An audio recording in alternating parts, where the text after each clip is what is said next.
Gravando.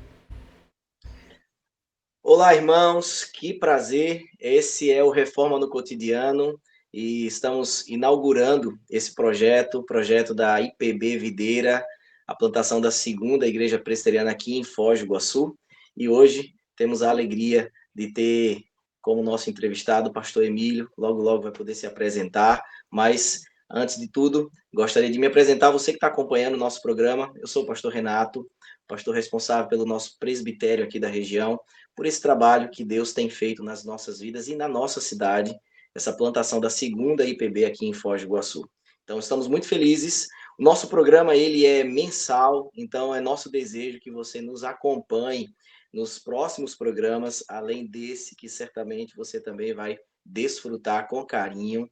E o nosso objetivo é levar boa teologia e teologia aplicada dentro do nosso contexto, falando um pouco dos nossos desafios de hoje, mas olhando para o passado, ver aquilo que nos foi deixado, para responder aquilo que hoje temos enfrentado quanto igreja. Então, é com muita alegria que nós inauguramos o Reforma no Cotidiano. Vou passar a palavra para os meus colegas e assim fazerem as suas devidas apresentações.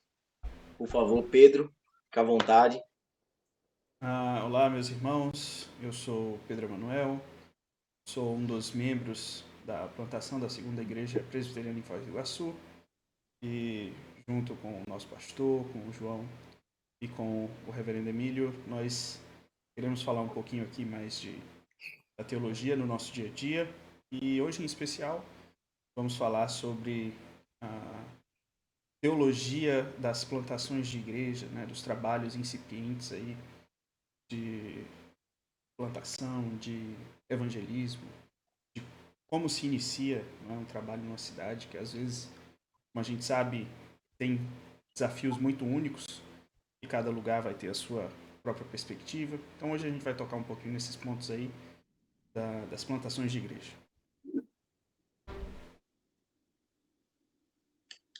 Bom, eu sou o João, eu também sou da Igreja Presbiteriana de Videira. Uma boa tarde para vocês. Fico muito feliz de estar compartilhando esse momento aqui com vocês. Queria dizer que é uma honra poder presenciar também uma reunião junto com o pastor Emílio.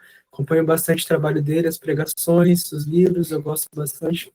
E eu acredito que vai ser um tempo muito edificante sobre a gente estar desenvolvendo essa questão da plantação de igreja, que é um assunto muito necessário hoje em dia, principalmente aqui no Sul, né? A gente tem um contexto onde é muito favorável esse tipo de assunto ser difundido. Eu queria agradecer esse momento que a gente tem e que queria passar para o pastor Emílio também, para ele estar se apresentando, ele vai conseguir se apresentar melhor, e também deixar minha admiração também pelo pastor. Olá, pessoal, tudo bem? Eu sou Emílio e estou feliz de estar aqui com vocês. Agradeço, pessoal da igreja, pelo convite. Esperamos que seja uma ocasião de aprendizado mútuo e de encorajamento mútuo também, todos nós labutando na obra do Senhor de diversas maneiras. Prazer conhecer vocês, é bom vê-los agora online, quem sabe um dia pessoalmente também, seja por aí, seja aqui em Brasília, seja em outros lugares. Eu sou pastor em Brasília, Igreja Presbiteriana Semear, igreja que ajudei a plantar há alguns anos atrás, e estamos aqui servindo a Deus, principalmente nessa função aqui na cidade. Acabou trabalhando em outras áreas também, como escrita, isso, aquilo, mas a principal função ministerial é essa, é cuidar, pastorear a igreja local. Amém. Que bom, pastor. É um prazer para a gente recebê-lo, né? Estamos muito felizes e vamos direto ao ponto, né? O nosso tema hoje é plantação de igrejas, fundamentos teológicos e desafios contemporâneos. Então, nós queremos dar início à nossa entrevista, primeiro entendendo um pouco da história, do contexto que o pastor tem vivido, né? Como pastor responsável pela IPCMA. A primeira pergunta que nós pensamos e dividimos é a respeito de como o senhor pode compartilhar conosco o nascimento da Igreja Presbiteriana CMA, né? O senhor já trouxe aqui anteriormente que teve a alegria de participar desse processo de plantação, então divida aí conosco e com aqueles que estão acompanhando nosso programa, como foi esses marcos iniciais, né, do projeto de plantação aí da IPCMA. Maravilha. Eu estava terminando o seminário já ordenado, estava estudando até fora do país, ali no final de 2004, 2011, fora do país, estudando. E tinha sido enviado pela minha igreja mãe, Igreja Presbiteriana de Brasília, então estava já com todos os processos acontecendo. Nesse meio do caminho fui ordenado, estava servindo numa igreja lá nos Estados Unidos, quando fui contactado por alguns amigos muito queridos da minha igreja mãe, da igreja que me enviou, o presbítero Flávio, o presbítero Cláudio e outros grupos de pessoas que falaram, olha, a gente está querendo plantar uma igreja aqui numa região de Brasília que ainda não tem, que realmente não era bem carente de igrejas ali naquele lugar específico. A gente sabe que você está terminando seu curso aí nos Estados Unidos.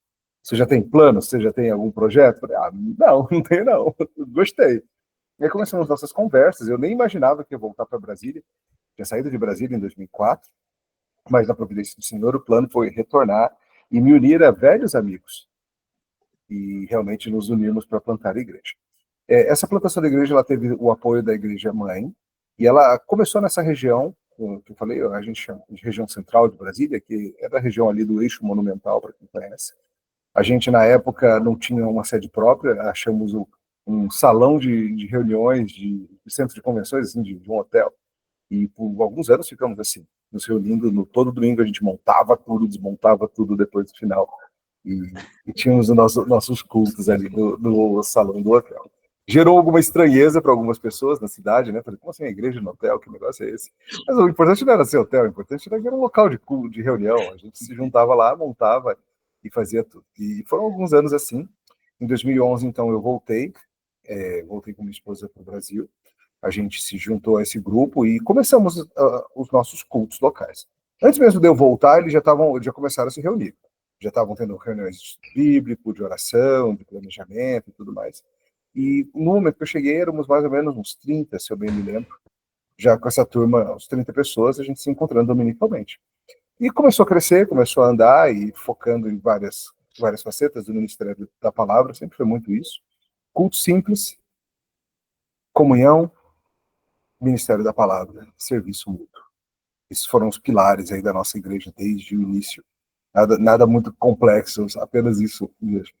E naquele ano mesmo, levamos ao nosso presbitério aqui em Brasília, né, presbitério de Brasília, o pedido para a organização da igreja e foi aprovado. Então, em abril de 2012, 13 anos atrás, nossa igreja foi oficialmente inaugurada enquanto igreja caminhando sozinha.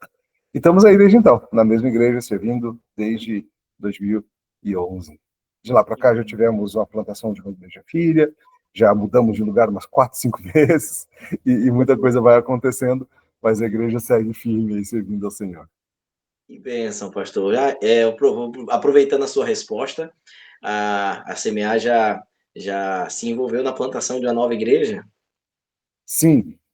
Chegou um ponto que a gente estava ali com 2015, 14 para 15, que a gente estava com uma membresia bem grande, e não comportava o nosso ambiente. Nosso ambiente realmente não dava conta mais de quanto a gente vinha.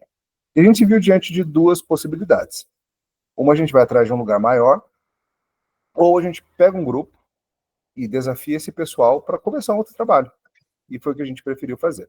Na época já estava conosco, ele já veio nesse contexto, o reverendo Matheus Inácio, que é um excelente pregador, talvez alguns de vocês conheçam, que estão acompanhando a nossa transmissão. O reverendo Matheus Inácio trabalhava comigo na Semear e a gente o desafiou a isso, a ser o líder dessa plantação de igreja.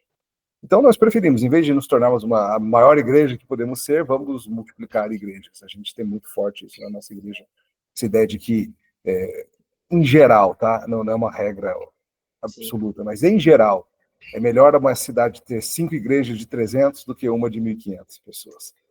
A gente gosta dessa ideia de ter igrejas médias, pequenas e até grandes, mas espalhadas. Então a gente desafiou o pastor Matheus, desafiamos a igreja e falamos, olha pessoal, a gente quer alcançar e já visualizamos uma outra área da cidade que não tinha nenhuma igreja. Quem topa ir para lá? Falamos, a gente quer desafiar vocês, não vamos constranger ninguém, mas é um desafio de plantar uma igreja. E 2 presbíteros, acho que 3 diáconos, 2 seminaristas e umas 80, 100 pessoas falaram, bora. Então, assim, a igreja Presbiteriana Redenção já começou, assim, com conselho, com junta diaconal, com membresia, com arrecadação, com gente. A gente sempre disse que a gente não plantou uma semente, a gente plantou uma muda, né? Já plantou uma coisa maiorzinha, assim. Então foi muito legal. E eles também, assim, começamos em 2016, início do ano, final do ano já estava organizada. E hoje eles já estão quase organizando uma igreja filha que deve, inclusive, se chama Videira, é o mesmo nome de vocês aí. Eles estão para organizar a igreja da Videira, que é a nossa neta, né? Que legal, tá. que Mesmo legal. modelo sempre. Que legal. Muito feliz em conhecer um pouco dessa história. Passar para o meu amigo João. Então, pastor, a gente queria muito saber, na questão da teologia reformada, o que sustenta a plantação de uma igreja? Legal, boa pergunta. Quando a gente fala em... Minha cã de guarda aqui foi ver alguma coisa. Fica tranquilo. Essa é a Mili que estava aqui, ela fica aqui em cima, vem me ajudar a estudar ou trabalhar os vídeos que for. Então, minha ajudante. Muitas vezes, quando a gente fala em plantação de igreja, as pessoas querem correr atrás de quais são as técnicas. Qualquer técnica, qualquer estratégia, qualquer isso, qualquer aquilo. Como se isso fosse o mais importante. Mas em nada ministerial, o mais importante é a técnica. O mais importante é a razão teológica por trás das coisas. Até na pregação é assim. John Stott costumava dizer quanto à pregação que mais importante do que dominar certas técnicas é ser dominado por certas convicções acerca do que é a pregação. E eu diria que vale a mesma coisa para a igreja também. A gente tem um fundamento teológico reformado, bíblico, a igreja é uma comunidade dos crentes e visível, claramente identificada como tal, uma comunidade que vive para adoração, comunhão, serviço e ensino, essas 4 grandes áreas. A gente vive para adorar, então nós queremos ter adoração, nós queremos que a adoração seja parte da vida da igreja, isso é inegociável, levar a sério os cultos do dia do Senhor, levar a sério a adoração pública feita de acordo com as escrituras e não de acordo com a nossa cabeça. Além disso, a gente crê muito forte na ideia de que o ensino robusto da palavra de Deus é necessário, é isso que o Espírito usa para transformar os crentes, para santificar as vidas, para promover crescimento, é a espada do Espírito e a palavra de Deus. Então, sempre desde o início a gente investiu muito nisso. Vamos pregar, vamos ensinar, vamos ter estudo bíblico em todos os níveis. As crianças, os jovens, os adultos, todo mundo vai estar estudando a Bíblia, de jeitos diferentes, mas todo mundo. E também o fundamento teológico da comunhão, a ideia de que você não é igreja sozinho, você é parte de um corpo, nós somos membros uns dos outros, nós somos pedras vivas numa grande edificação, nós somos parte uns do outro. Então, assim, essa vida em comunhão, a gente sempre buscou fomentar isso muito, por meio de atividades extra-domingo, mas também pelo simples chegar cedo no domingo. Houve um tempo que a gente promovia, desde o início, a gente promovia um café da manhã gostoso, quem ia chegando já para o café, então o culto era 9h30, mas 9 horas começava o café, 9h15 estava todo mundo lá comendo sem parar, e 9h30 a gente ia cultuar, e isso promoveu muita união no começo. E também serviço. Paulo explica em Efésios 4 que Deus não deu suas capacidades, seus dons para todo mundo, todos os dons. Deus distribuiu conforme sua decisão. E que o exercício desses dons ele é essencial para o crescimento mútuo. Para o meu crescimento espiritual, você precisa estar exercendo o que Deus colocou na sua mão. Para o seu crescimento espiritual, eu tenho que estar levando a sério o que Deus colocou na minha mão. Então, a gente sempre quis insistir muito nisso também. Então, esses são os fundamentos, eu diria. A igreja é essa comunidade dos redimidos, não é um clube social, não é um grupo que se reúne por afinidade gastronômica, ou futebolística, ou musical, ou exercício que gosta. É um grupo que se reúne em torno de sermos redimidos por Cristo. Temos muitas diferenças entre nós, de faixa etária, temos homens e mulheres, temos origens regionais diferentes, temos interesses muito diferentes, mas é um povo que se une em torno de Cristo, muito mais do que de qualquer outra coisa. Nós não queremos nunca ser conhecidos como a igreja de tal coisa. Não, é a igreja que serve a Cristo e o ama em todas as suas facetas. Eu gostei muito que você falou acerca do simples, né, da vida comum na igreja, sobre a comunhão, sobre os irmãos tomando um café. E eu acho que essa é uma das partes mais principais e mais satisfatórias também da gente estar crescendo numa plantação de igreja. E nesse contexto, eu queria muito perguntar para o senhor se o senhor já teve algum desafio, assim, recebendo pessoas de culturas diferentes vindas de outras igrejas, sobre como, às vezes, acontece esse contraste com a tradição reformada e como que essa teologia do ordinário, que a teologia reformada abraça, como ela contribui para a gente entender esse contexto humano e a gente desenvolver essa relação com as pessoas. Você tem tido um desafio, você tem tido muito contato com esse tipo de pessoa, e como que a teologia reformada tem te ajudado nisso? João, chega gente de todo jeito, tanto gente de contextos não cristãos, às vezes recebemos pessoas que são seculares e estão vindo porque estão interessadas e vão começar a aprender o que é um culto cristão, o que é a vida cristã, e beleza. Alguns se adaptam fácil, outros nem tanto. E também recebemos pessoas de outras tradições evangélicas, às vezes pessoas de grupos pentecostais, ou pessoas de grupos batistas, ou grupos, mesmo dentro do presbiterianismo, tem uma certa diversidade também, né? Então chega bastante gente. As pessoas às vezes chegam e se empolgam e já falam assim, quero ser membro dessa igreja, gostei e tal. A gente sempre fala, olha, espera um pouquinho. A gente nunca é muito apressado em absorver a membresia. A gente geralmente pede que a pessoa frequente alguns meses antes, para que ela para que ela saiba exatamente no que ela está entrando, sabe? Então ela vê como a gente cultua, ela vê qual tipo de programação extra domingo que a igreja tem, ela vê como que a gente lida com as crianças. Por exemplo, na nossa igreja, as crianças ficam no culto. A gente tem um berçário ali até 2 anos, mas as crianças ficam no culto. Quando eu prego, eu falo com as crianças. Nosso culto é curtinho, também por isso, dura 1 hora e assim por diante. Então, assim, tem várias coisas que são, digamos, um pouco diferentes do que estão acostumados. Quando chegam, muitas vezes gostam e falam assim, é isso que eu quero. De novo a gente fala, espera um pouquinho, tenha certeza. Alguns desses que esperam um pouquinho, depois falam, vou procurar outra igreja. Cara, e tudo bem. Não tem problema, assim, você está dentro do reino, você está servindo a Deus, beleza, não tem que ser na minha igreja, não, pode ser em outra, tudo bem. Mas alguns vêm e falam assim, e começam a fazer perguntas, tá, por que as crianças ficam no culto? Por que não tem uma salinha? Por que vocês não têm um período de cânticos, né? Na nossa igreja também, a nossa liturgia, ela é bem assim, uma alternância de leituras, orações e música. Não tem um período, digamos, de 6, 7 músicas, ou 4 ou 5 que seja. E as pessoas querem entender isso, tem uma razão, por que é assim, por que não é assim, e a gente vai explicando para as pessoas como que são as coisas. Alguns acham isso ótimo, outros estranham, outros falam, sinto falta. Beleza. A gente não quer constranger ninguém a ficar, a gente quer que as pessoas se juntem a nós por livre associação mesmo. E também, claro, o que vai além do domingo, né? Desculpa a tosse. Aqui em Brasília está muito seco e todo mundo fica com a garganta meio zoada nessa época. Mas o que eu ia falar? A gente tem o que o outro pastor da igreja, um dos outros pastores, o pastor Tarcísio, chama de minimalismo da semear. Nós somos bem minimalistas em termos de programação. Algumas igrejas, e aqui eu não estou fazendo uma crítica, mas algumas igrejas têm uma programação toda noite, né? É estudo dos homens na segunda, é reunião de oração na terça, é culto disso na quarta, não sei o que na quinta. Cara, a gente é bem light em termos de programação. Nós temos o nosso domingo bem preenchido com culto, escola dominical e mais um culto, temos 2 cultos completos e escola dominical. Nós temos a cada 15 dias reuniões nos lares, e nós temos a cada 15 dias reuniões dos jovens e das crianças e adolescentes. Então, assim, nós somos um tanto minimalistas, por assim dizer. Algumas pessoas não se adaptam a isso. Elas falam assim, não, peraí, eu quero ter coisa na igreja toda noite. Tá. Aqui não é assim, a gente quer que vocês tenham tempo com a família de vocês. A gente sabe que a igreja não é a única coisa que vocês fazem na vida. A gente quer que você possa ir na sua academia, cuidar da sua saúde, que você possa encontrar seus filhos, enfim, tem muitas razões para tudo isso. Então, nem sempre essa adaptação é fácil. E, de novo, algumas coisas a gente crê que a gente pode argumentar a partir das escrituras.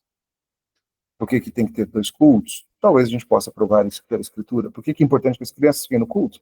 Creio que eu também posso sugerir fortemente, ainda que não, talvez, provar, ou talvez possa provar. Mas outras coisas são só opções nossas. E tudo bem se você não gostar, quem está vindo, fique à vontade, não tem problema.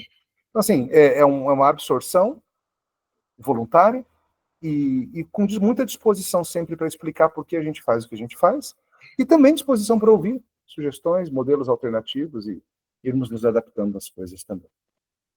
Que legal.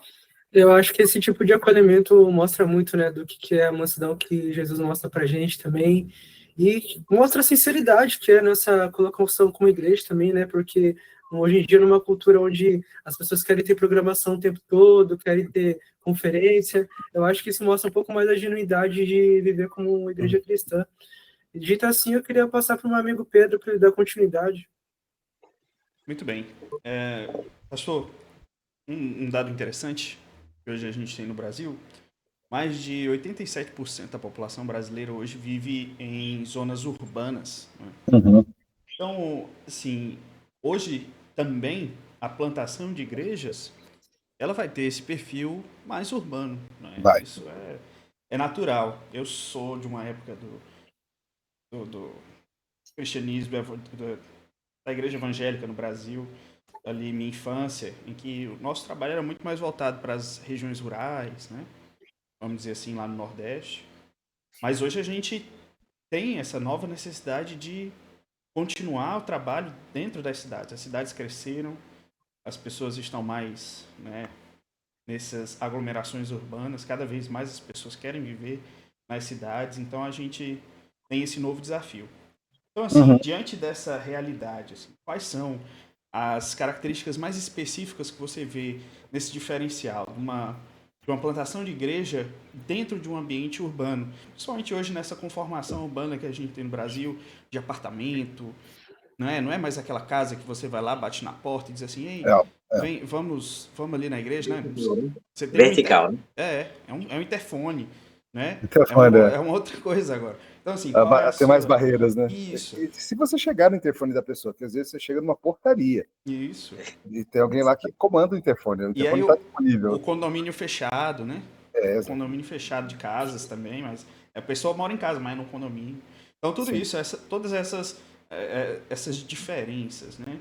Claro que, assim, qual é a sua perspectiva em relação a esses desafios de hoje, da nossa conformação urbana hoje, para uma plantação de igreja?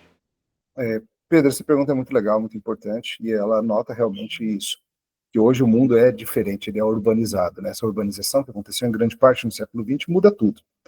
Você tem muitos teóricos aí do mundo da eclesiologia escrevendo sobre isso, então tem muito material legal, mas eu creio que posso contribuir ajudando a pensar realmente sobre alguns contextos.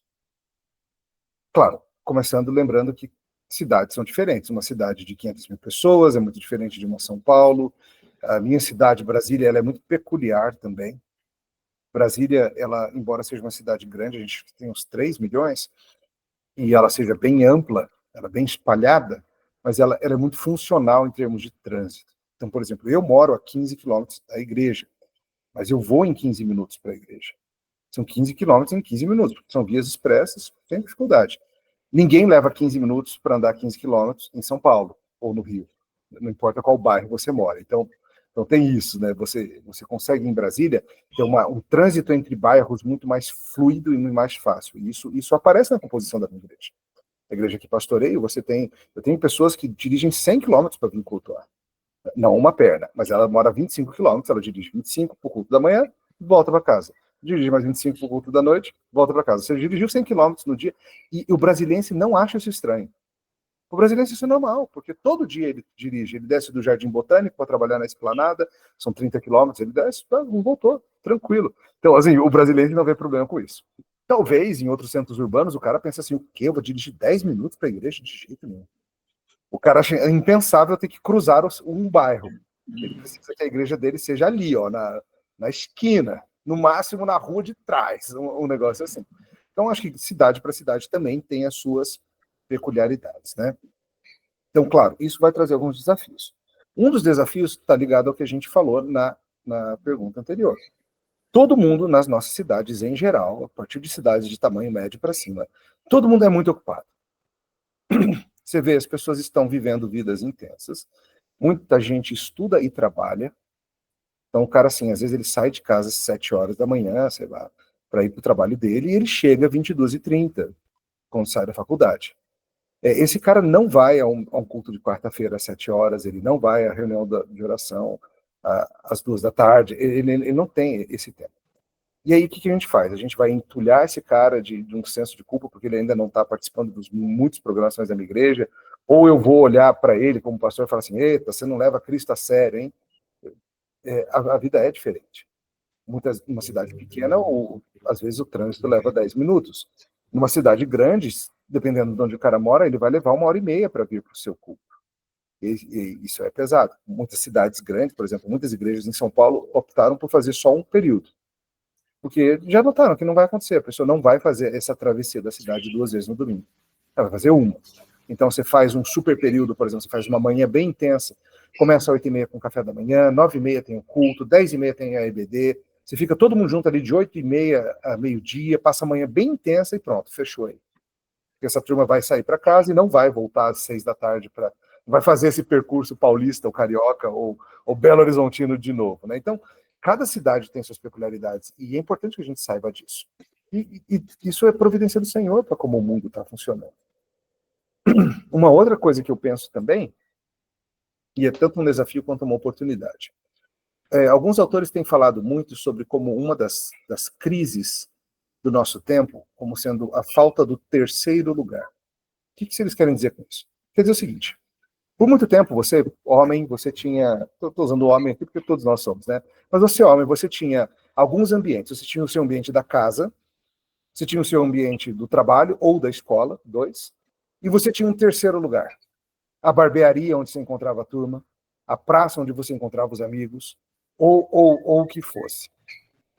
E esse terceiro lugar, ele era um ambiente que te permitia ter conversas e relacionamentos com outros parecidos com você, que não fosse apenas a sua família, e o relacionamento de trabalho, que não é exatamente a mesma coisa. Então lá, as amizades masculinas, assim como as femininas, no caso das mulheres, era fomentada, desenvolvida, você criava laços, você criava ambientes e coisas assim. Hoje em dia é muito, muito pouco isso. As pessoas não têm tanto terceiro lugar, por causa da correria da vida, por causa da dificuldade do trânsito, do caos urbano e tudo mais. E aí que tá. A igreja, ela pode, de certa forma, ser esse terceiro lugar. Ser esse ambiente que provê para homens e mulheres relacionamentos que não são nem o do trabalho nem o da casa. Que provê essa medida desse alívio de conhecer outras pessoas da minha idade, ou um pouco mais velhas, ou um pouco mais novas, com quem eu mantenho relacionamentos, com quem eu aprofundo a amizade, com quem eu vivo algumas coisas. Então a igreja pode, sem perder a sua identidade de igreja, sem deixar de ser as coisas que ela naturalmente é, mas ela pode ser um ambiente muito bacana, em que grupos de homens se reúnem. A gente tem aqui, por exemplo, estudos de grupos de homens. Tem de grupos só de mulheres também, temos vários grupos. A gente tenta manter até 10, 12 para não ficar muito grande. Mas, por exemplo, tem uma turma que se reúne, se eu bem me lembro, acho que eles se reúnem na igreja, quinta-feira, 21h30. Os caras começam assim, quinta-feira, 21h30, e vão até meia-noite. Mas, cara, para eles aquilo é valioso, porque acaba sendo o terceiro lugar. Eles fazem, às vezes, churrasco, às vezes é só estudo bíblico, às vezes estudo bíblico com churrasco, mas é assim, tô com gente e estamos lá. A gente tem grupos das mulheres que se reúnem no sábado de manhã. Elas se reúnem, sei lá, de 9 às 11 e vão fazer um estudo bíblico, vão ler um livro teológico juntas, vão conversar sobre Deus, sobre a vida, sobre família, sobre serviço cristão e tantas outras coisas. Então, assim, a gente pode achar situações que não são necessariamente fazer mais um culto, fazer mais um estudo para todo mundo, mas essas soluções localizadas. Dependendo da sua igreja, como a demografia da sua igreja é, talvez seja melhor assim. Nós temos a cada 15 dias os cultos de estudo bíblico das famílias. Mas, de novo, não é na igreja. Porque o que acontece é o seguinte: na quinta-noite é impraticável para boa parte das pessoas da minha membresia atravessarem, vindo de uma das cidades satélites onde elas vivem, para estar 7 horas lá na igreja. Ainda mais que ela saiu do trabalho e vai em casa e tal. É impraticável, ela não vai participar. Mas a gente organizou 6 grupos, divididos geograficamente, a gente chama de grupos familiares, e é só para facilitar mesmo. A turma se encontra, o pessoal do lado norte da cidade, o pessoal do lado sul, o pessoal da cidade satélite A, da cidade satélite B, e, sei lá, funciona assim. E também no pastoreio a gente tem que pensar nisso também. Muitos de nós pastores fomos ensinados que, por exemplo, o bom pastor é aquele que visita as suas ovelhas. Então, ok, visitação é importante, mas deixa eu te contar, não tem nenhuma ovelha minha em casa terça-feira, 3 da tarde. Nenhuma. Não tem negócio de, eu vou lá na casa da ovelha para tomar cafezinho e saber como está a vida. Simplesmente não tem essas pessoas. Todas estão nos seus trabalhos, nos seus estudos, ou levando filho no vôlei, ou no futebol, ou no inglês, e pronto. As pessoas estão na rua, então é muito mais, se eu quero ter tempo com as minhas ovelhas, todo mundo meio que trabalha na mesma região em Brasília, que é essa região central, administrativa. Então, assim, o que eu faço? Eu marco almoços. Se eu quiser, eu posso todo dia almoçar com alguém diferente da igreja, um casal, uns homens, etc. E a gente vai conversando. A gente vai, vamos no self-service tal hoje? Tá, vamos. Vamos no self-service tal? Ok, vamos. Vamos ali na padaria, seja o que for. Então são estratégias um pouco diferentes para fazer as mesmas coisas de um jeito que funciona melhor num contexto urbano grande. É, Que legal. conectando nessa sua fala, e também com a sua fala inicial lá, que a IPCMA começou, né, num motel, é, essa experiência de começar em um ambiente que não é, vamos dizer assim, o habitual, né? Que geralmente o que é que a gente está acostumado? Que a igreja começa num ponto comercial, em algum lugar assim, que é só para ela, Uhum, mas a gente aqui, na segunda igreja de Foz, a gente também está tendo uma experiência similar, não é um local comum, vamos dizer assim, a gente está começando nosso trabalho numa escola, durante uhum, a semana funciona como uma escola normal e no domingo a gente faz os trabalhos dominicais, né? Ali a escola dominical, o culto, enfim. E nesse contexto urbano, além dessa diferença do que você está acostumado a ver uma igreja, né? A gente pensa muito na igreja com a placa, né? A gente pensa muito na igreja lá, aqui é a igreja uhum. presbiteriana, tal e tal, e tem uma plaquinha aqui na frente e todo mundo que passa ali na rua sabe que naquele domingo aquela igreja ali vai estar aberta. Mas no nosso caso a gente não tem uma placa. Uhum. A Você placa é tem da a placa da escola. escola. No Isso, meu era de um hotel, né? Tinha lá, isso. Hotel Nacional. E assim, na sua experiência, qual foi o desafio que isso trouxe, tanto nesse ambiente urbano quanto com essa realidade, vamos dizer assim, mais única, né, singular dessa experiência que você teve? Legal. Em grandes centros urbanos, terreno é caríssimo. Brasília, os terrenos são caríssimos. Qualquer terreno vai custar, começa em 5 bilhões.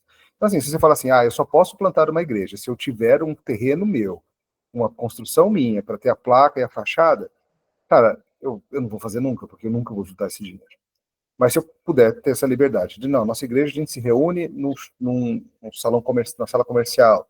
A gente ouve falar, às vezes, de igrejas em lugares diferentes do Brasil, que é isso.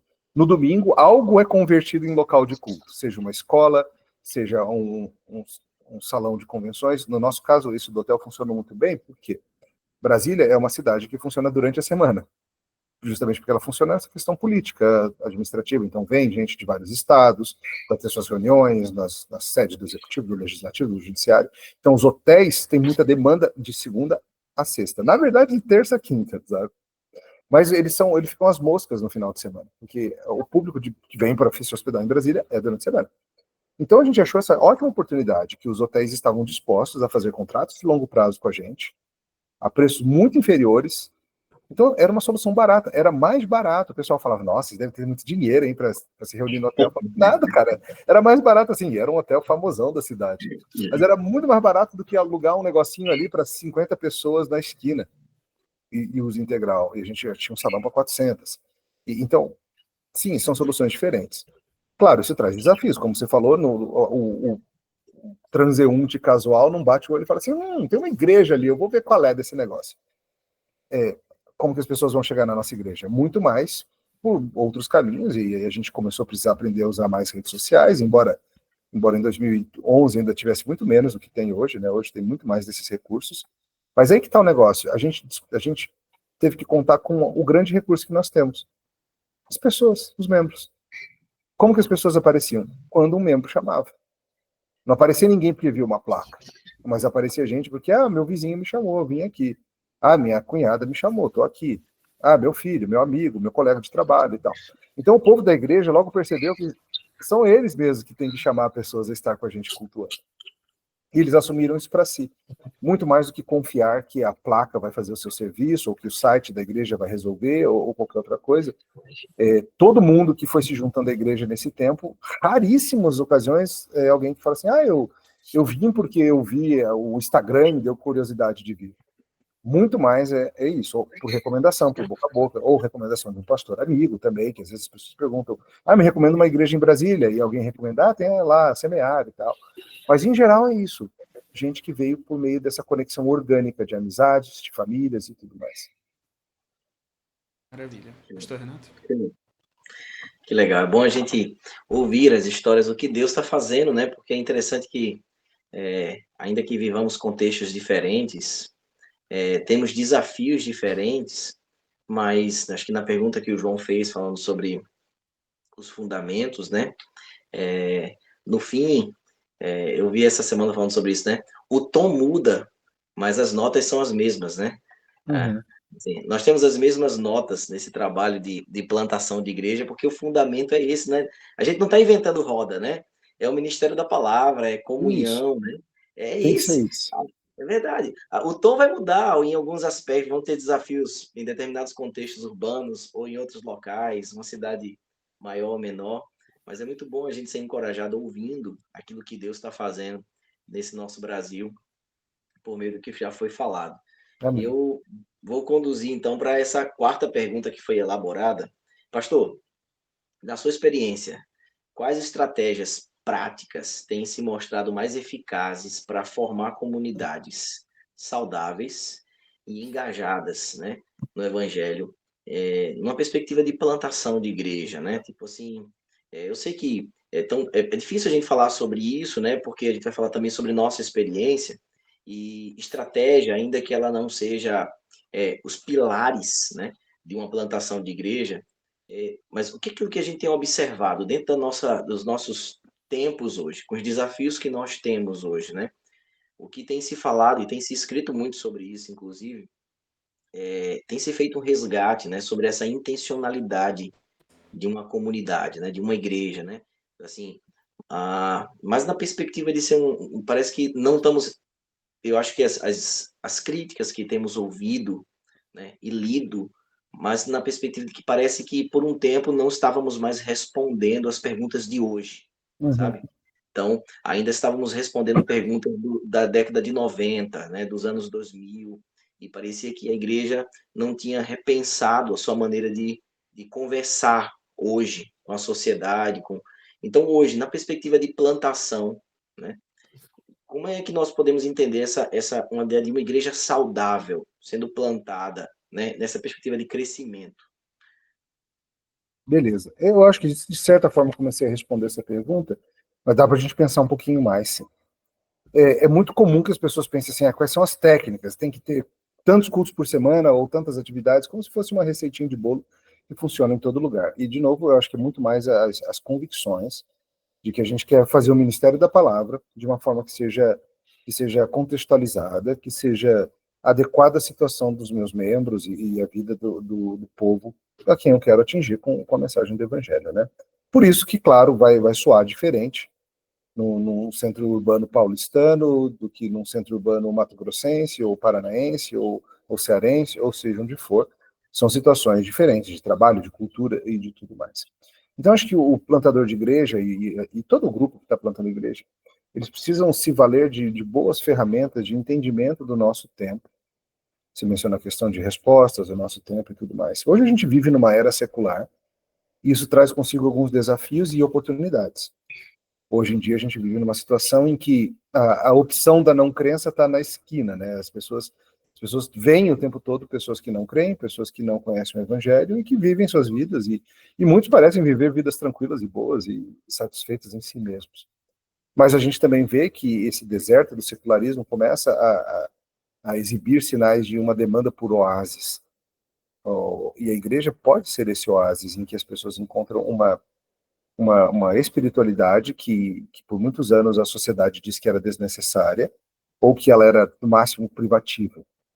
Mas quando as pessoas conhecem as comunidades cristãs, que não somente têm um ensino robusto da palavra de Deus, mas têm uma vida robusta na palavra de Deus, isso soa interessante. Quando elas, por exemplo, que vivem vidas tão desconexas, tão esse mundinho que eu falei, eu acordo, eu vou para o trabalho, do trabalho eu vou para a faculdade, tenho relacionamentos rasos, não sei quase o nome de ninguém, e meio que a vida é só isso, e juntar dinheiro até morrer. Mas quando essas pessoas começam a se envolver em comunidades cristãs que têm uma vida conectada, e aqui, de novo, eu não estou falando só de programas oficiais da igreja.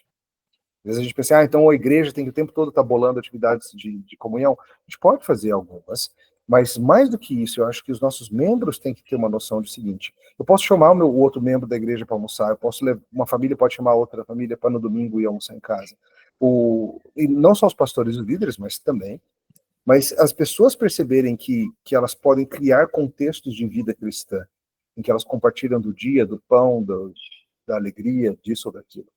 Por exemplo, na nossa igreja a gente tem um monte de grupos de afinidade, assim, que, cara, são coisas meio que surgiram espontaneamente, não foi uma iniciativa do conselho. Então, por exemplo, tem uma turma lá na igreja que adora filme, cinema, seriado e tal. Tem um grupo de WhatsApp dessa galera toda, chama Tela Crente.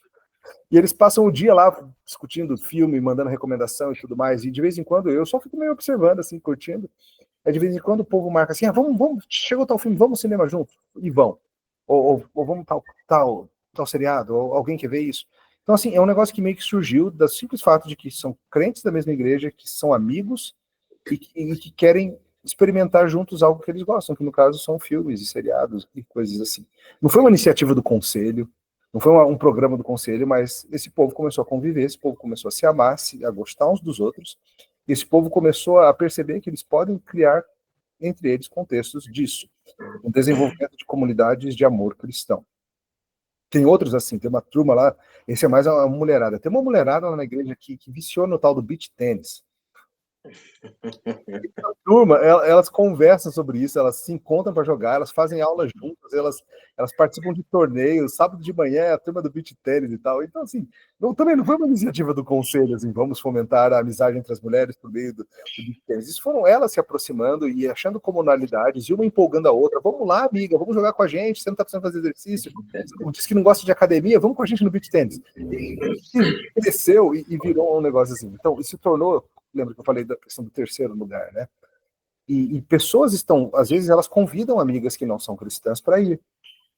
E ao participar disso, de novo, não foi uma estratégia formal da gente da liderança, mas as pessoas perceberam que elas estão vivendo contextos de amizade cristã tão legal, tão profundo, tão espesso, que outras pessoas são atraídas por isso e querem entender como é que vocês formaram amizades tão interessantes, porque que são amizades um pouco diferentes das amizades que a gente vê aí fora. Elas não são baseadas em cobranças, exigências e expectativas estranhas, mas muito mais em um serviço cristão, um amor mútuo.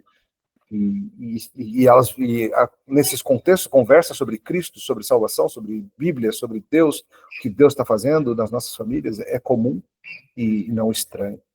Então, assim, eu creio que a gente pode juntar isso tudo e a ideia de realmente vida em comum, algo meio Atos 2, assim, mas a gente, num contexto maior, como que a gente vive em comum? A gente não tem como estar todos os dias nas casas uns dos outros, mas tem como a gente tá nos grupos de WhatsApp, a gente está vivendo, a gente está pegando esse novo contexto e usando isso para o bem. O grupo, a igreja, sério, tem umas 15 comunidades, tem a grande comunidade de igrejas presbiterianas semiáridas, e tem umas 15 subcomunidades, tem a da gastronomia, tem a do futebol, tem a do basquete, tem a do filme, tem a dos programadores, tem a dos jiu-jitsu, tem de tudo, sabe? E esse povo meio que foi se encontrando e vamos produzindo vida e vivendo juntos, assim. Que legal, muito bom. É porque, assim, é interessante, é igual, é a maneira de ser, de viver igreja, né, mas quando a gente olha para um contexto desse, acho que o senhor falou na ocasião anterior, uma agenda menor proporciona muito isso também, Sim, né? Então, sim. quando você lê bem o contexto onde você está inserido, onde é que Deus está plantando, onde Deus plantou essa igreja, né? Uhum. Quem são as pessoas que essa igreja atinge, né? Ainda que a igreja não seja sectária, né? Ela não é uma igreja para um grupo específico, mas ela Uhum. está num lugar específico, ela tem, em grande maioria ali, um perfil de pessoas que estão ali. Então, você termina lendo, né, isso, e você vai proporcionando que realidades como essa também aconteça de maneira orgânica, né? Perfeito. E é por isso que é o que você falou, ele é orgânico, né? Não dá para planejar isso assim, não existe a receita, digamos, a receita de plantação de igreja semear é o seguinte: você precisa criar um grupo de WhatsApp de futebol e um disso daqui. Cara, não é, isso foram coisas que vão surgindo espontaneamente. Mas passa por isso, a gente não massacra as pessoas com uma agenda intensa, ou faz com que elas sintam que se ela só é um membro em pleno exercício, se ela realmente estiver em absolutamente todas as atividades da igreja. A gente foca no domingo, a gente quer que as pessoas estejam com a gente no domingo, a gente oferece para as pessoas 2 cultos, uma escola dominical robusta, com temas diversos, temos muitos, o Senhor nos agraciou com muitos bons professores, gente de profundidade teológica, gente de capacidade didática e tudo mais, então graças a Deus por isso, então a gente usa isso a nosso favor. A gente gostaria muito que todo mundo tivesse bastante no domingo, mas essas outras coisas que a gente proporciona durante a semana, essas a gente entende que não dá para todo mundo participar de tudo, e não tem, e a gente não vai fazer disso um peso. E libera as pessoas para esse tipo de coisa. A gente quer que as pessoas estejam gastando tempo com suas famílias. Eu acho terrível a ideia, por exemplo, de um pai ou de uma mãe que nunca participa da vida dos filhos. Por quê? Porque ele está na igreja toda noite. Então, nunca vê os filhos, nunca sai com os filhos. Nunca... Isso me preocuparia muito. Eu quero que as pessoas estejam presentes, levando suas esposas para jantar, participando dos eventos da escola dos filhos, estejam... E nesses ambientes elas estão fazendo contato. Nesse ambiente elas estão fazendo amizade. Nesse ambiente elas estão participando da vida da cidade, da vida das pessoas. Que legal, que legal. Passar para João.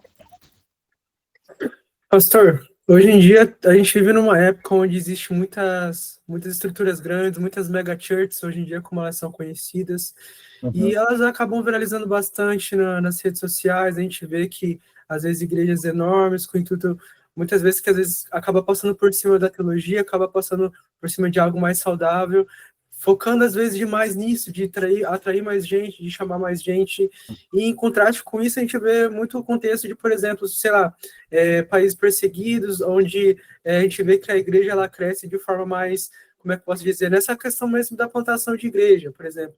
A gente vê que ela é usada num contexto muito bom, onde a igreja cresce e ela vai sendo difundida em várias regiões, e eu acho que isso traz muito da originalidade do início da igreja também, né? Como a igreja ela iniciou no começo dos tempos. Eu queria saber do senhor se o senhor acha mais eficaz esse modelo de multiplicação por plantação de igreja ou do que esse modelo de uma centralização em igrejas maiores. E também queria saber quais as vantagens, na sua opinião, que a gente pode usar a nosso favor desse modelo de multiplicação de igreja. Legal. João, eu mencionei mais cedo que eu acho que, via de regra, tá? Via de regra, tem exceções, mas via de regra, uma cidade ela está melhor servida por 5 igrejas de 300 do que por uma de 1.500. A gente poderia usar esses números de várias formas aí. Claro, uma igreja de 1.500 ela vai ter um fôlego financeiro, por exemplo, para fazer grandes eventos, para trazer, sei lá, preletores do exterior para uma conferência teológica, Sim, sem dúvida, isso acontece. Mas, para essas finalidades de proximidade entre pastores e ovelhas, desse acompanhamento de cuidado do rebanho, para a finalidade de as pessoas se conhecerem, igrejas menores tendem a ser melhor. Eu acho que todo mundo que já participou de uma igreja, sempre dessas bem grandes, de 1.000, 2.000, até mais pessoas, você sabe como é, você chega lá e você vê um monte de gente que você não conhece. Embora sejam membros da sua igreja, mas você não conhece. Não tem como você conhecer o nome de 1.500 pessoas. Simplesmente não tem. Você esquece, você lembra vagamente e tal. E assim, de novo, eu já vi igrejas muito boas assim, tá? Tem aqui na minha cidade igrejas boas que eu recomendo, que são grandonas e tal. Mas elas têm uma luta morro acima nesse aspecto de integrar as pessoas. É bem difícil. Elas têm uma luta morro acima em termos de envolver as pessoas no serviço. Porque, cara, numa igreja de 1.500 pessoas, dá para você se esconder e simplesmente ir lá e viver sua vida ímpia, se você quiser, até, sem ninguém te incomodar, ninguém sabe teu nome, você vai lá, cultua e tchau. Então, assim, muitas vezes pessoas procuram grandes igrejas, bem grandonas, porque elas querem viver uma vida cristã meio que escondida. Em alguns casos é isso. Uma igreja desse tamanho tem os desafios do pastoreio, não tem como um pastor cuidar de 1.500 pessoas, simplesmente não existe tempo para isso. Então você precisaria ter uma estrutura bem legal de outros líderes, talvez um colégio de pastores, talvez aí você queira ter também muitos bons presbíteros, diáconos e outros líderes que vão ajudar nisso tudo. Então, assim, eu acho mais simples e uma solução mais duradoura você ter uma cultura de plantação de igreja, que é o que a gente busca fazer. Quando a gente chega num certo tamanho, a gente tem os recursos financeiros e os recursos humanos para isso, a gente vê a hora de plantar outra igreja. Onde que na cidade poderia se beneficiar com um grupo sólido, bom, reformado, fazendo esse tipo de coisa. Porque a gente não quer diluir a teologia. Quando eu falo de minimalismo, sempre, nas outras questões, sempre foi um minimalismo de programação, mas não um minimalismo teológico. A gente não quer ter que diluir a robustez da teologia reformada para alcançar mais gente. E às vezes as pessoas sentem assim, não, para a gente crescer, sei lá, construímos um templo para 2.000 pessoas, precisamos encher esse negócio. Para isso, se eu falar muito dos distintivos da fé reformada, das questões muito peculiares ao presbiterianismo, as pessoas não vão querer isso, então eu vou meio que correr na direção do mínimo denominador comum evangélico e não ser distintivamente reformado. Para mim isso é um problema. Eu acho que a fé robusta é o que atrai as pessoas, é o que de fato prende as pessoas. Às vezes as pessoas vêm, gostaram da programação, da música e tal, mas tem um velho tema que é aquilo que você usa para atrair as pessoas é aquilo para o que as pessoas foram atraídas. Ou aquilo que você usa para ganhar as pessoas é aquilo para o qual as pessoas foram ganhas. Se você usou para atrair as pessoas pregação expositiva, um culto teologicamente centrado no princípio regulador do culto, uma vida cristã robusta, isso é o que você usou para ganhar as pessoas, elas foram ganhas para isso, elas vão se empolgar com isso e elas vão querer multiplicar isso com plantações de igreja diversas. Se você usou... chegou minha ajudante de novo. Essa é a Mili. Se você usou para ganhar as pessoas simplesmente doses cavalares de entretenimento e coisas assim, o que você vai precisar é replicar isso para sempre. Porque o dia que você parar de oferecer isso, vai ter uma igreja do lado que oferece com um pouco mais de luzes ou um pouco mais de orçamento, e aí as pessoas vão passar para lá, que nem porque se você simplesmente formou gente que está empolgada com programações super legais, chega uma hora que cansa, e é exaustivo ser promoter. E assim, a minha vocação é para ser pastor, não promoter, sabe? Então, eu realmente não quero passar minha vida sendo organizador de grandes eventos. Eu quero encontrar pessoas, visitar pessoas, pregar para pessoas, aconselhar pessoas, preparar meus estudos bíblicos, preparar meus livros e focar no ministério da palavra e não na produção de grandes eventos. De vez em quando a gente tem nossas conferências, a gente acabou de ter uma conferência teológica aqui na cidade, mas tinha 3 anos que a gente não fazia. A gente resolveu fazer esse ano que surgiu uma oportunidade, mas a gente também não se vê na obrigação de não. Todo ano tem que ter a mega conferência da CMEAR, porque a gente tem que ter, as pessoas estão acostumadas. Tipo, não, esse ano a gente não vai ter, não. Ninguém está com tempo para organizar, ou esse ano vamos fazer um retiro em vez disso, sabe? A gente se vê muito livre de uma agenda leve. A gente altera como a gente quer. No passado a gente fez um retiro de famílias, esse ano a gente não fez. Esse ano a gente fez a conferência teológica, no passado a gente não fez. Ano que vem a gente vai fazer acampamento de carnaval da mocidade com os adolescentes. Vamos fazer com outra igreja? Vamos atrás de outra igreja que top? Vamos fazer uma parceria aqui, uma igreja de Brasília, uma de Anápolis e uma de Goiânia. Vai ser muito legal. Então, assim, essa leveza, ela é boa também, porque se a gente está focado no ministério da palavra e na vida do rebanho, a gente é livre para ir mudando, em vez de uma mega estrutura que só o mover da máquina consome uma imensa energia. Você acaba uma conferência, você já está desesperado preparando a próxima, você acaba uma conferência missionária, seja o que for, você já está assim, isso consome todas as forças da igreja e não sobra energia para mais nada. Eu prefiro algo mais light. Isso seria como Tesouro de um Dragão, né? Seria como mais ou menos Nárnia, assim, como Eustáquio correndo atrás de um tesouro que acaba trazendo só mais ganância, eu acredito eu, né? Então, tipo assim, eu ouço muito na comunidade jovem, onde eu conheci a teologia reformada, os jovens falam bastante sobre eles gostarem da tradição e gostarem da teologia de verdade, né?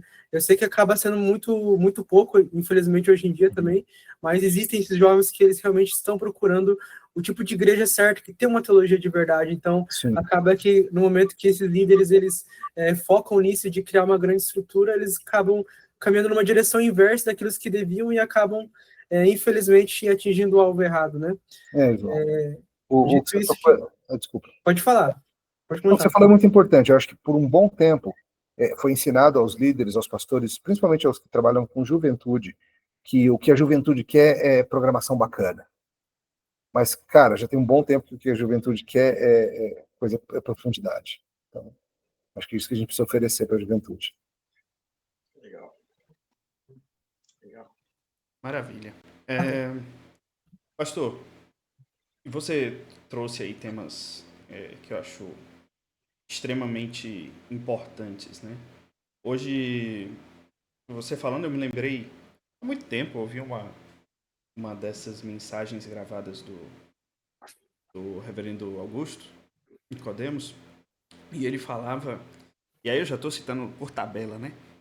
Mas ele falava que uma vez ouviu o John Stott falando que um pastor na Inglaterra tirava 30 horas por semana para preparar um sermão. Né? E aí ele parou, olhou assim, pensou na realidade do Brasil e questionou, né? Como é que a gente vai tirar 30 horas para Da fazer onde, né? para preparar um sermão no domingo, né? Se tem evento dos jovens no sábado, tem evento da SAF na quarta-feira, tem reunião da UPH no dia tal. E assim, hoje a gente vê em muitas igrejas presbiterianas e eu falo isso para falar dentro de casa, né? A gente sabe que em outras igrejas essa realidade pode ser até mais intensa, de que você tem agendas extremamente lotadas, né? Pessoas, pastores sobrecarregados. Às vezes tem 2, 3 pastores para uma igreja de 300 membros, mas cada um tem Uma carga uma enorme, né? carga enorme de serviços, de coisas a fazerem, e você sente que, por causa dessa carga, a palavra, né, no domingo, ela acaba se tornando um aspecto secundário da rotina do pastor, da rotina do líder, né? E às vezes, não só isso, as pessoas que estão envolvidas ali com o Ministério de Música, as pessoas os presbíteros da igreja, que às vezes deveriam estar preparando também seus ensinos para a escola dominical, que vão ajudar ali na escola dominical. Então, como está todo mundo super envolvido com as agendas semanais, acaba que no final de semana, no domingo, né, no domingo você tem uma igreja que está, às vezes, se sustentando numa superficialidade ali que ela já deveria ter superado pela sua É. idade, pela sua, né, a expectativa de maturidade que ela deveria ter. Então, assim, qual o seu conselho para as pessoas que estão se envolvendo numa plantação de igreja, tanto os membros, como também os pastores, né, os presbíteros, as pessoas que vão fazer parte dessa liderança? Qual o seu conselho, tanto nesse aspecto de balancear essa rotina da igreja, mas em outros também, a sua rotina espiritual, a sua rotina junto com Deus, né? O que é importante para você ver esse trabalho assim prosperar de maneira bíblica e não prosperar de maneira numérica, como o nosso mundo espera, né? Quais os seus conselhos? Quais seus conselhos para essas pessoas, para o indivíduo e as suas relações com os outros, né? Olha, acho que essa questão do tempo que o pastor dedica, por exemplo, para o preparo, isso é realmente muito sério. A gente tem que entender que a principal função do ministro da palavra é servir ao povo de Deus com a palavra, tanto de forma pública, na pregação, quanto na forma privativa, no aconselhamento. E para isso ser bem feito, exige tempo de preparo, exige tempo de oração, tempo de dedicação, tempo de se afadigar na palavra, né? Então, eu creio que começa com nós, pastores, estarmos convencidos de que essa é a nossa prioridade. É servir bem ao povo de Deus no domingo, no dia do Senhor.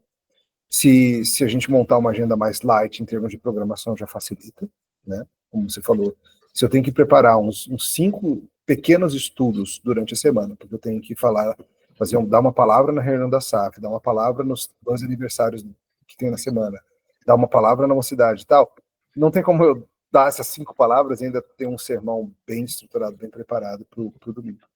Então começa com isso, com o pastor entender que é parte disso.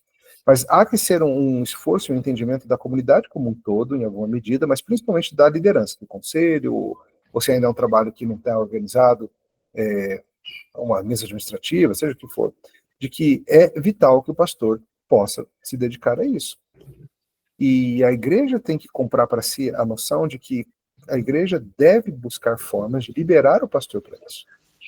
Então, por exemplo, muitas igrejas querem ter um boletinzinho, seja impresso, seja eletrônico, beleza. Só que fazer esse boletim leva algum tempo. Não é muito, eu faço aqui rapidinho, diz o pastor. Certo, você faz rapidinho, mas deve ter umas 5 ou 6 coisinhas dessas que você faz rapidinho, e se você botar na mão de outra pessoa para fazer, você de repente ganhou uma manhã inteira para estudar a Bíblia e preparar o seu sermão. E, por exemplo, eu lembro uma das coisas que me perguntaram assim que a gente começou na semear, o boletim vai ser só liturgia e, sei lá, os aniversariantes da semana, ou pastor, você vai querer fazer um pequeno artigo toda semana? Eu falei, cara, eu não vou fazer esse artigo, você vai me tomar uma manhã. Por mais que seja um artigo daqueles da página da frente, cara, vai me tomar uma manhã, eu não vou fazer isso. Com todo amor, sabe? Não vou. Não vai acontecer. Por quê? Porque, cara, não é isso ou preparar melhor outras coisas. Assim como muitas outras coisas. O meu conselho, a minha junta diaconal, os membros da minha igreja, eles são ótimos em me liberar de muitas coisas para cuidar disso. Então, por exemplo, o meu conselho não espera que eu acompanhe a obra do banheiro para resolver o vazamento. E eles vão mandar um diácono lá, ou vão pedir um voluntário, um dos jovens da igreja. Às vezes aparece um jovem da igreja lá do nada, na igreja, e fala assim: o que você está fazendo aqui, cara? Dizem: então, é que vem um cara aí montar os armários, eu vim acompanhar. E sendo que muitas igrejas falaram: não, o Emílio está lá na igreja, o pastor está lá, ele acompanha. Aí eu tenho que esperar o cara chegar, ele atrasa. Aí o cara chega, ele esqueceu a chave certa, volta daqui a 1 hora, eu ia sair, tá, eu fico. Aí o cara tá lá montando até 5 da tarde, atrasou, e eu tô lá acompanhando. Aí ele: pastor, precisa de um saco de prego, esqueci o meu, o senhor pode correr e comprar? Posso, assim, sabe, então acompanha a obra. Ou então tem a ata da assembleia, alguém precisa ir lá no cartório registrar a ata. Aí no cartório vocês sabem que é um negócio super legal e rápido. Então, assim, veja, a minha comunidade entende que eu sirvo melhor por meio de ter tempo de preparar uma boa mensagem. E a comunidade entende que registrar ata, cuidar do reparo do banheiro, todas essas coisinhas, são coisas que a comunidade pode fazer. Não precisa ser eu. Mas muitas vezes eu acho que no Brasil, no mesmo contexto presbiteriano, eu não conheço tanto outro, mas no nosso contexto presbiteriano, a gente ainda tem uma noção de que o pastor tem que ser esse cara que está disponível para resolver todas as pequenas encrencas que a igreja passa. Desde os reparos no banheiro, até comprar lâmpada, até ajudar na escolha do cardápio para a ceia de Natal, entende?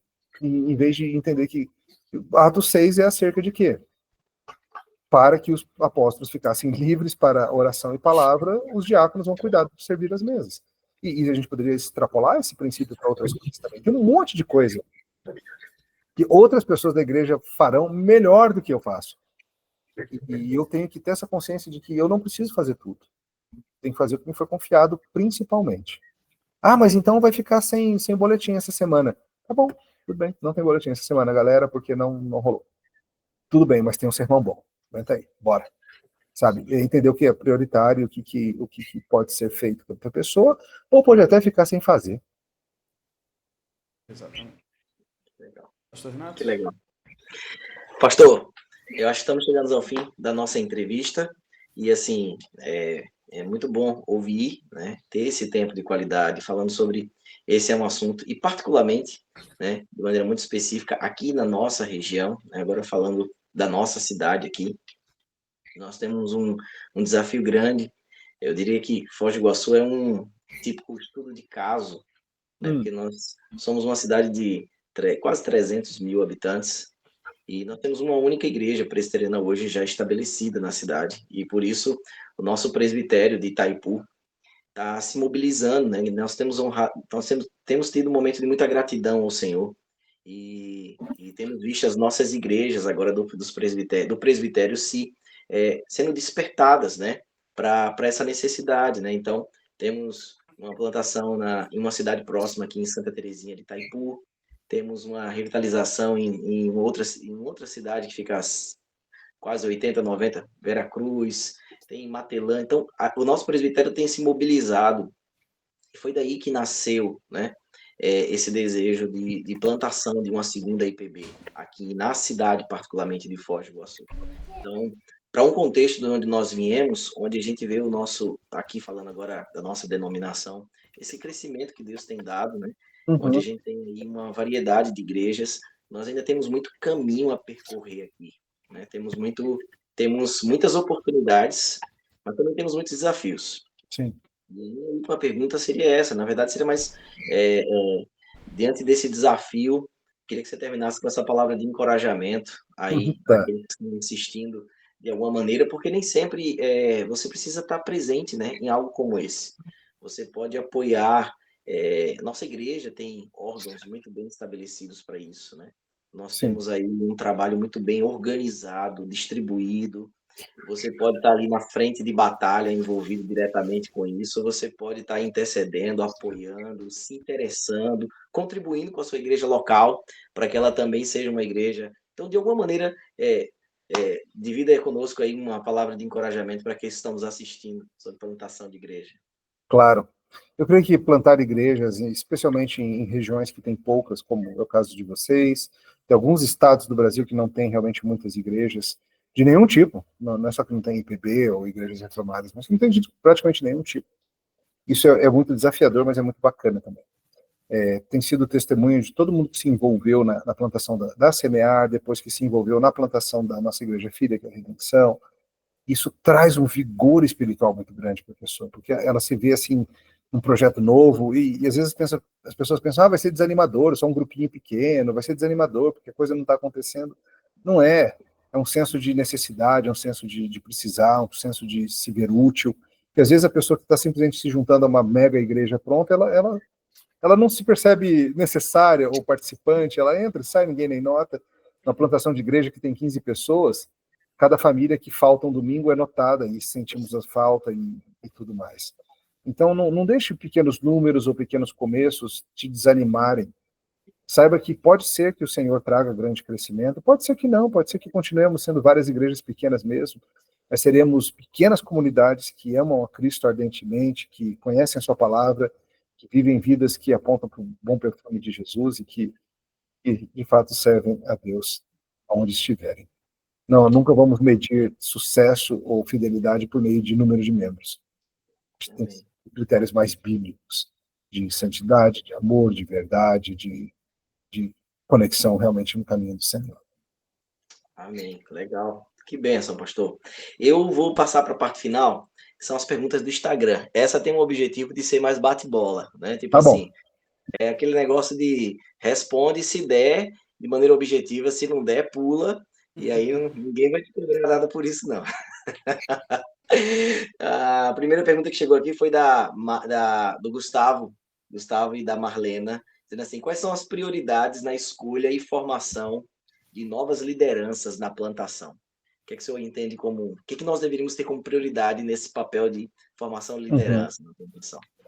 Olha, não é muito diferente numa plantação, numa igreja estabelecida. Você quer presbíteros e diáconos, porque você quer um cuidado integral de corpo e alma. Você quer gente que ame a Cristo e que não sejam novatos na fé. Então você tem que ir atrás daquelas listas de qualificação de Paulo, Timóteo, e buscar gente ali, e treinar pessoas nisso. Mas como que treina a pessoa a ser aquelas coisas? Por meio da palavra de Deus. É o Espírito de Deus que traz aquela maturidade. E, então, assim, gente que está disposta a se afadigar na palavra, no estudo, no aprendizado, no se submeter ao caminho do Senhor. Porque aquelas pessoas têm as características que Deus vai usar para fomentar uma plantação de igreja. Eu não diria que tem assim, necessariamente um grande perfil. Tem que ser uma pessoa extrovertida. Cara, eu não sou, não.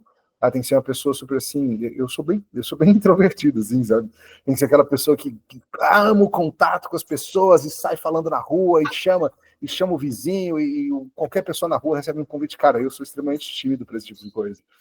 É uma luta para mim fazer esse tipo de coisa. E alguns dizem assim, não, plantador de igreja tem que ser assim, tem que ter esse perfil. Não acho que tenha, não.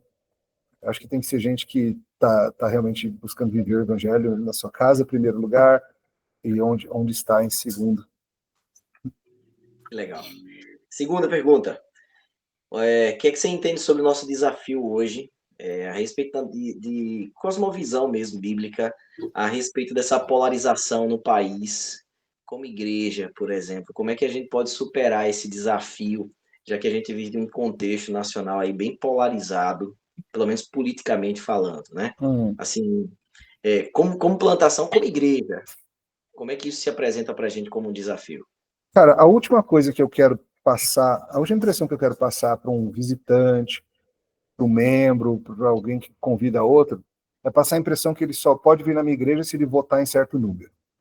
A minha igreja é acerca de apoiar um partido, um candidato, alguma coisa assim. Para com isso. Candidatos vêm e vão, políticos aparecem e desaparecem, os que eram confiáveis se provam depois não confiáveis e assim por diante. Então, assim, eu evito ao máximo envolver minha igreja em qualquer tipo de campanha de cunho político, coisa e tal. A gente não vai por esse caminho, não. A gente vai muito mais por uma linha de todos nós temos que submeter nossa mente, coração, nossa maneira de pensar sobre a vida às escrituras.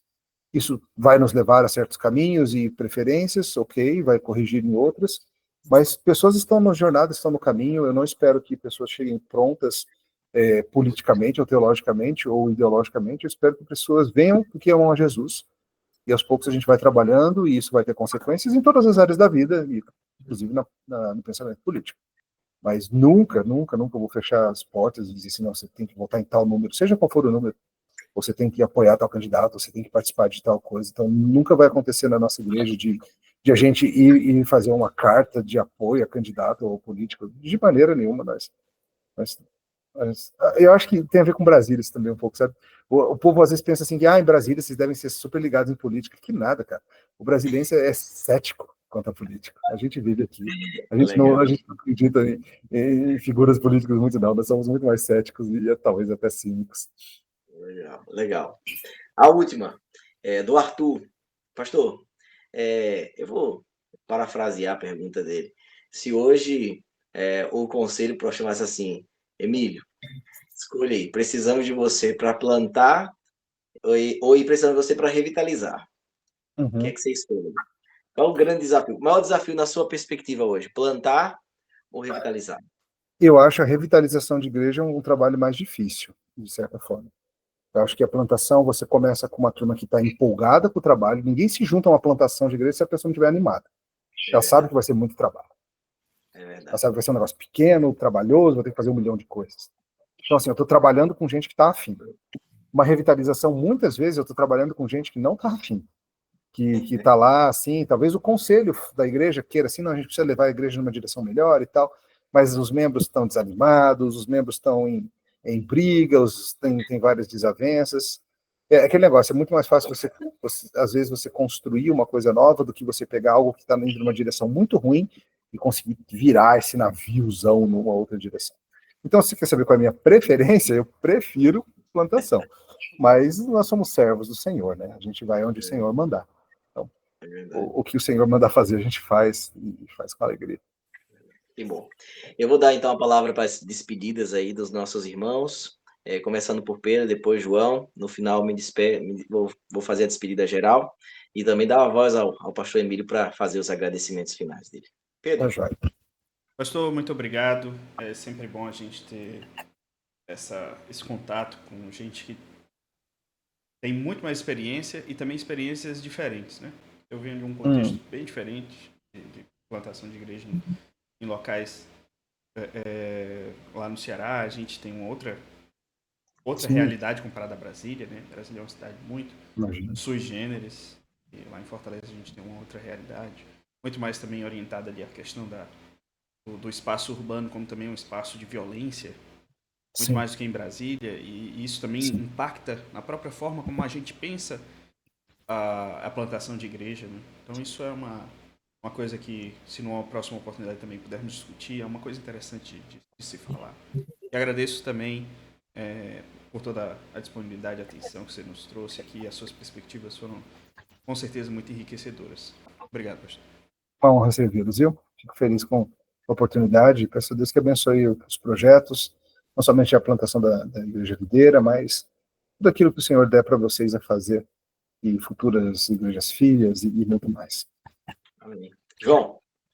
Queria agradecer, pastor, por esse tempo que o senhor abriu para a gente. Foi muito satisfatório ter acompanhado o senhor e essas palavras de sabedoria. Como o Pedro falou, são muitos anos aí de experiência, mesmo que a gente nunca, talvez tenha a possibilidade de ter visto na prática, uma perspectiva mais pastoral, uma perspectiva mais que tem mais um conhecimento maior, querendo ou não, sobre essas coisas. Sou muito grato pela sua companhia aqui, viu? Deus te abençoe. Deus os abençoe também, viu? Uma honra servir-los. Que legal. Pastor, eu também quero agradecer em nome da liderança, né? Primeiramente do nosso presbitério aqui da região, o presbitério Itaipu, né? É aquele que Deus que tem usado, né, para o nascimento, né, dessa segunda igreja aqui na nossa cidade, em Foz do Iguaçu, no Paraná. Então, agradeço em nome do presbitério, agradeço em nome da nossa mesa administrativa aqui da plantação.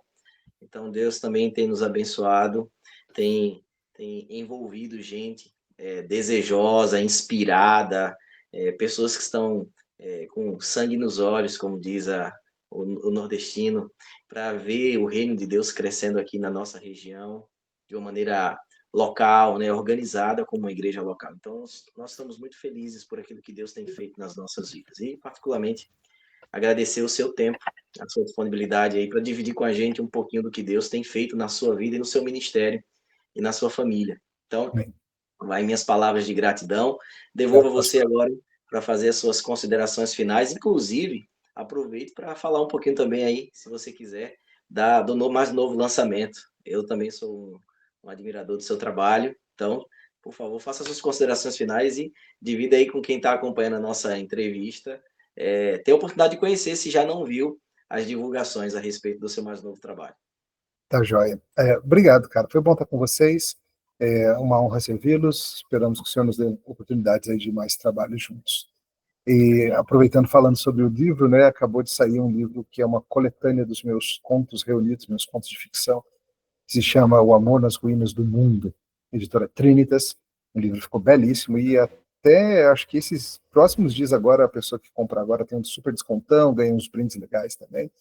Mas esse é o último material que saiu. Agradeço pela oportunidade. Que legal. Pastor, um excelente dia para o senhor aí, bom trabalho, Deus abençoe. Cara, espero que no próximo ano, quem sabe, consigamos trazê-lo aqui para ter esse tempo conosco. vamos ver como o senhor trabalha. Se puder, vai ser uma honra.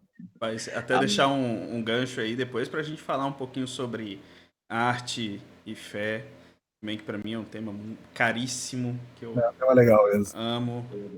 Legal, Gostaria legal. muito de ter a oportunidade de conversar sobre isso também numa próxima oportunidade. Vocês querem só fazer uma captura de tela antes de encerrar? Vamos fazer a nossa captura de tela, registrar aí o nosso tempo e, pastor, estamos encerrando Reforma no Cotidiano com muita alegria por aquilo que Deus nos proporcionou aqui hoje. Que Deus abençoe e espero reencontrá-lo na próxima ocasião. Lembrando você que está assistindo nosso programa, setembro temos o segundo episódio e temos aí novidades para você. Só estamos esperando a data, mas já temos o nosso entrevistado, que é o pastor Heber Campos Júnior, que vai estar conosco aí para dividir esse tempo de crescimento juntamente conosco. Deus abençoe a todos. Até a próxima ocasião.